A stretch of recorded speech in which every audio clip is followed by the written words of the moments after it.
Hi friends, welcome to നാടൻ foodie. ഇന്ന് ഞാനിവിടെ വ്യത്യസ്തമായൊരു ഡിഷുമായിട്ടാണ് എത്തിയിരിക്കുന്നത്. ഒരു സ്റ്റഫ്ഡ് പൊറോട്ടയാണ് ഞാനിവിടെ ഇന്ന് ഉണ്ടാക്കാൻ പോകുന്നത്. അതിനായി ഞാനിവിടെ ഗോതമ്പ് പൊടിയാണ് എടുത്തിരിക്കുന്നത്. ഇനിയിപ്പോൾ ഗോതമ്പില്ലെങ്കിൽ ഗോതമ്പിന് പകരമായിട്ട് നമുക്ക് മൈദ ഉപയോഗിക്കാം. ഞാൻ ഹെൽത്തി ആയിക്കോട്ടെ എന്ന് വിചാരിച്ചാണ് ഗോതമ്പ് പൊടി എടുത്തത്. ഞാനിവിടെ 2 കപ്പ് ഗോതമ്പ് പൊടി എടുത്തിട്ടുണ്ട്. ഇനി ഇതിലേക്ക് നമുക്ക് അല്പം ഉപ്പ് ചേർത്ത് കൊടുക്കാം. പിന്നെ ഞാനിവിടെ 2 സ്പൂൺ പാലെടുത്തിട്ടുണ്ട്. ഈ സ്പൂണാണ് അളവ്. 2 സ്പൂൺ പാലും ചേർത്ത് കൊടുക്കാം. ഇനി ഇതിലേക്ക് കുറച്ച് ഓയിലും ചേർത്ത് കൊടുക്കാം. ഇനി നമുക്ക് നന്നായിട്ടൊന്ന് മിക്സ് ചെയ്യാം. ഈ പാലും എണ്ണയൊക്കെ ഇച്ചിരി ടേസ്റ്റ് കൂടാൻ വേണ്ടി ഞാൻ ചേർത്ത കേട്ടോ. പാലും എണ്ണയും ചേർത്തില്ലെങ്കിലും ടേസ്റ്റ് ഉണ്ടായിരിക്കും. കുറച്ചുകൂടി ടേസ്റ്റ് കിട്ടാൻ വേണ്ടിയാണ് ഞാനത് രണ്ടും ചേർത്തത്. നിങ്ങൾക്ക് താല്പര്യം ഇല്ലെങ്കിൽ അത് ഒഴിവാക്കാം. നമ്മൾ ചപ്പാത്തിക്കൊക്കെ കുഴക്കില്ലേ, ആ രീതിയിൽ കുഴച്ചെടുക്കണേ.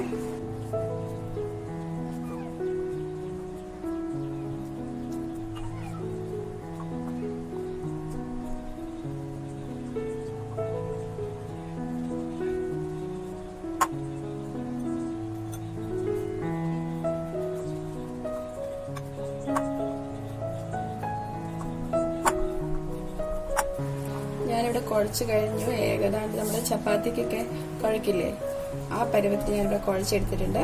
നമുക്കിത് മാറ്റി വയ്ക്കാം. ഞാനിവിടെ ഒരു കടായി വെച്ചിട്ടുണ്ട്. അതിലേക്ക് അല്പം കുക്കിംഗ് ഓയിൽ ഒഴിച്ചു കൊടുക്കാം.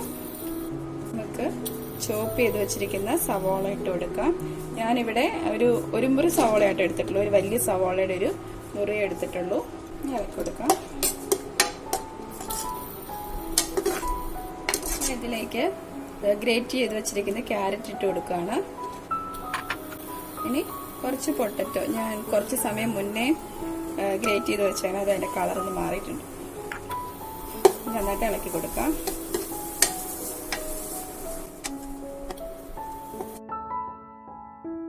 ഇതിലേക്ക് നമുക്ക് അല്പം ഉപ്പോടെ ചേർത്ത് കൊടുക്കാവേ.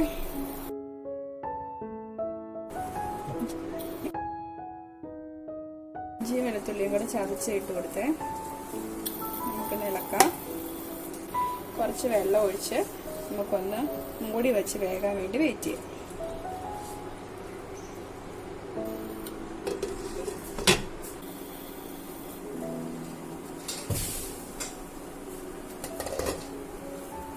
നന്നായിട്ട് വെന്ത് വന്നിട്ടുണ്ട്. സമയത്ത് നമുക്ക് ഇപ്പം കാശ്മീരി മുളക് പൊടി ചേർത്ത് കൊടുക്കാം.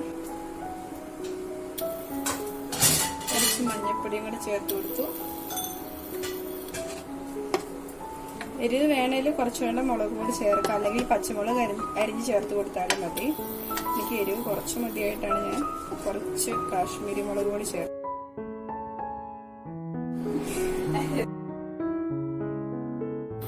ഇനി അല്പം ടൊമാറ്റോ സോസ്, സോയാ സോസ്. എനിക്ക് ഭയങ്കര ഇഷ്ടമുള്ള 2 സോസാണ് ടൊമാറ്റോ സോസ്, സോയാ സോസ്. ഞാൻ മിക്കവാറും എല്ലായിടത്തും തന്നെ ഈ 2 സോസ് ഉപയോഗിക്കും. ഇതിലേക്ക് ഒരു മുട്ട കൂടെ ചേർത്ത് കൊടുക്കാം.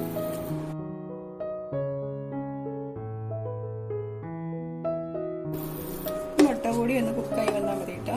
അപ്പോഴേക്കും നമ്മുടെ സ്റ്റഫ് ചെയ്യാനുള്ള ഗ്രേവി സെറ്റ് ആകും. നമുക്കൊന്ന് മൂടി വയ്ക്കാവേ.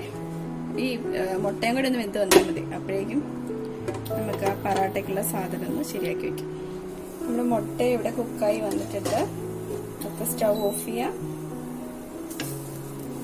പിന്നെ നമുക്കൊരു ബൗളിലോട്ട് മാറ്റാം. ഞാനിവിടെ നമ്മുടെ മാവും ചെറിയ ഉരുളകളാക്കി വെച്ചിട്ടുണ്ട്. അതുപോലെ തന്നെ ഫില്ല് ചെയ്യാനുള്ള ഗ്രേവി ചെറിയ ഉരുളകളാക്കി വെച്ചിട്ടുണ്ട്. നമുക്കിനി ഇത് ഫില്ല് ചെയ്യാൻ പോവാം.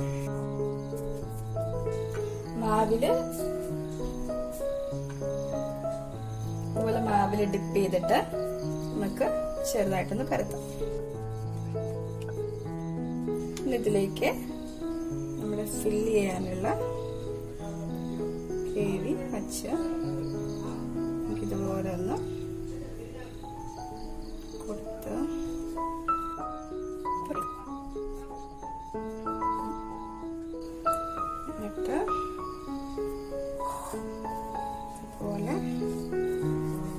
പരത്തി കൊടുക്കാം. ആവശ്യമുണ്ടെങ്കിൽ നമുക്ക് മാവിലൊന്ന് ഡിപ്പ് ചെയ്യാവേ.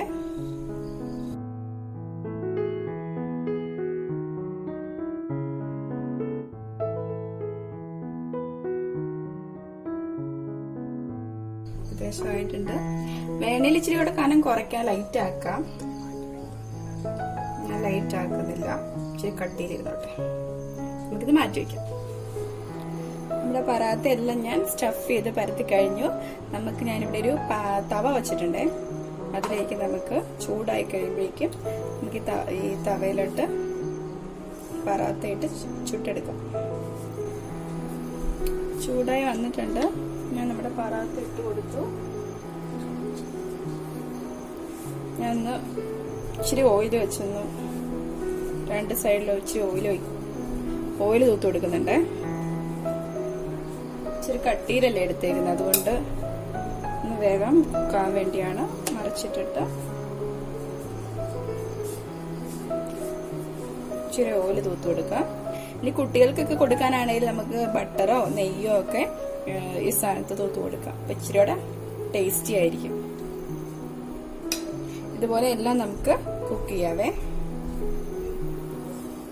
ഒരു വശം കുക്കായി കഴിയുമ്പോൾ നമുക്കൊന്ന് പതുക്കെ മറിച്ചു കൊടുക്കാം. രണ്ട് വശവും തിരിച്ച് മറിച്ചിട്ട് കുക്ക് ചെയ്തെടുക്കണേ.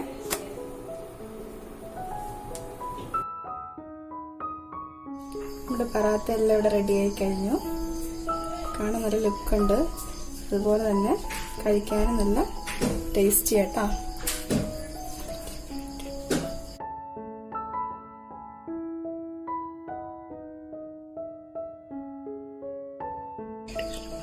പിന്നെ ഈ റെസിപ്പി നിങ്ങൾക്ക് ഇഷ്ടമായെങ്കിൽ ഞാൻ എപ്പോഴും പറയുന്ന പോലെ ലൈക്ക് ചെയ്യുക. അതോടൊപ്പം എൻ്റെ ചാനൽ സബ്സ്ക്രൈബ് ചെയ്തിട്ടില്ലെങ്കിൽ സബ്സ്ക്രൈബ് ചെയ്യാനും അതോടൊപ്പം തൊട്ടടുത്തുള്ള ബെൽ ഐക്കൺ കൂടി ക്ലിക്ക് ചെയ്യാനും മറക്കരുത്.